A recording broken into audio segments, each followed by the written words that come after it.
한동훈의 언어, 이재명의 언어, 어쨌든 간에 들리고 보이는 게 있다 보니까 연설 비서관 출신으로서 생각하는 바가 있을 텐데. 저는 뭐 네. 어느 편도 아닌데. 네. 좀 편하게 말씀해 주시죠. 예. 글쎄 저는 한동훈 위원장 연설을 올해는 못 듣습니다. 뭐 잠깐 듣는데 언뜻 들어도 지난번 이수정 그 후보 지역군가 가서 한 얘기도 네, 그렇고 수원에서. 예. 굉장히 선민 의식에 되게 찌들어 있다. 엘리트주의. 그걸 한마디로 대변하면 그런 것 같고 우리 이 대표는 그 저항 의식이라고 할까요? 거기가 선민 의식이라면 저항 의식이고 그리고 되게 한 위원장 여유가 없는 것 같고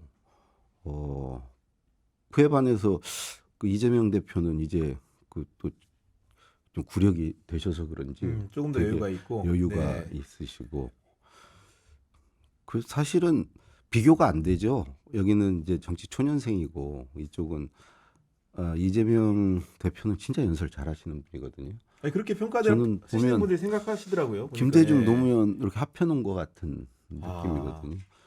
그러니까 아까 이제 노무현 대통령이 굉장히 직관적이고 직설적이라면 김대중 대통령은 그 자기 객관화, 그 다음에 어떤 균형감, 그게 기가 막힌 분이세요. 어떤 현실과 이상, 명분과 실리, 또 뭐 상인의 현실감과 네. 선비의 문제의식. 뭐 그런 말씀 많이 하시죠. 여기 이 사이에서 네. 굉장히 균형을 유지하려고 하셨던 분이고 그 두 분의 어떤 장점을 많이 배우고 학습하셨는지 네. 두 분을 이렇게 섞어놓은 것 같은 이제 느낌이고 우리 한동훈 위원장은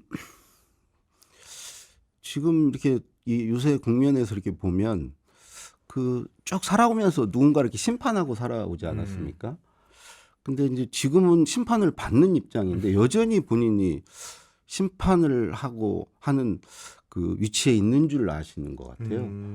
그래서 자꾸 뭐 범죄자를 심판하고 누구를 심판하고 우리 윤석열 대통령도 제가 아주 인상 깊게 들은 말은 사람에게 충성하지 않습니다. 네, 그때 그 말 한마디에 예. 그 말 한마디에 여기까지 온 거 아닙니까, 제가 사실. 뻑갔습니다. 예.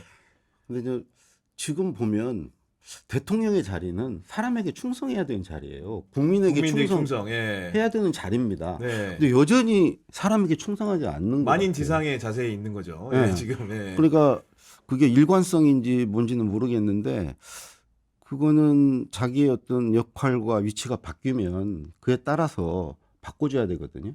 근데 굉장히 고집이 세신 건지 그게 소신이신지 네. 그렇게 제가 볼 때는 약간 독선 같은데 그 변하지 않고 옛날 그 모습 그대로 네. 가시는 데 있어서 이게 이제 뭔가 안 맞는 거죠. 근데 돌이켜 보면 노무현 전 대통령 같은 경우에도 탄핵이라는 중대 국면이 있었잖아요. 그때 이제 발화나 글쓰기는 본인 입장에서 서 보면 굉장히 격할 수밖에 없었을 것 같은데 그때 좀 어떤 상황이었습니까? 김대중 노무현 대통령은요 정말 그 감정의 어떤 절제와 순화 이런 데 굉장히 능한 분이에요. 그래요? 그 임기 중에 재보선을 한 번도 이기지 못했습니다. 그렇죠. 그리고 탄핵 국면도 있었고요. 네. 정말 뭐 이게 좀 감정이 격화되고 그럴 그 계기들이 많이 있었죠. 근데 단 한 번도 오히려 그런 일이 있을수록 더 의연하고 더 우리 아래 직원들 괜히 그것 때문에 이렇게 움츠리거나 눈치 볼까봐 그거 풀어주고 그래서 저는 그분이 이렇게 분노하는 것은 있어도 화를 내는 건 못 봤습니다. 분노와 분노와 화. 화는 좀 다르지 네. 않습니까? 화는 약간 사적인 감정에 가까운 거죠. 그렇죠, 분노는 그렇죠. 약간 공적인 부분인 그렇습니다. 거고. 예.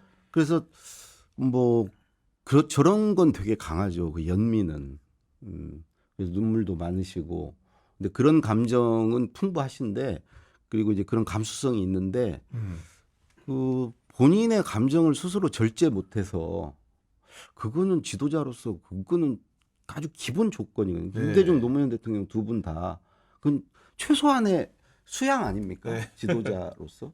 그 지도자가 막 경로하고 막 이러면 진짜 아래에서는 어떻게 할 줄을 모릅니다. 그러니까 이제 뭐 비서로 근무를 해보셨으니까 저도 윤석열 대통령 근무를 해본 건 아니지만 언론에 전해지는 얘기들만 종합을 해보면 여러 사안에 대해서 경로했다라는 표현이 등장을 하는데 그 아까 말씀을 이어서 말씀을 좀 드리면 그 경로했다라는 감정이 비서한테는 예를 들면 화를 냈다. 좀 어떻게 전달이 됩니까? 우리 때요? 네. 우리 때는 그냥 바람결에 들리죠. 지나다가 문 직접 앞을 지나다가 들은 사람은 없는데 네. 그러셨다더라. 카더라로. 예. 그러니까 그게 무슨 뭐 문 밖으로 고성이 나올 정도로 그렇게는 안 하시죠. 그렇게도 안 하시고 그렇지만 어떤 경우에는 이제 마음에 안 드시는 것도 있고 이제 그런 게 있을 수 있지 않습니까? 그러니까 해당 부처에서 어떤 뭐 정책을 하는 데 있어서 뭔가 소홀히 하는 것도 있고 그럴 때 이제 엄하게 이렇게 지적하고 이제 하는 부분들이 있는데 그런 것을 내가 직접 본 적은 없습니다. 네.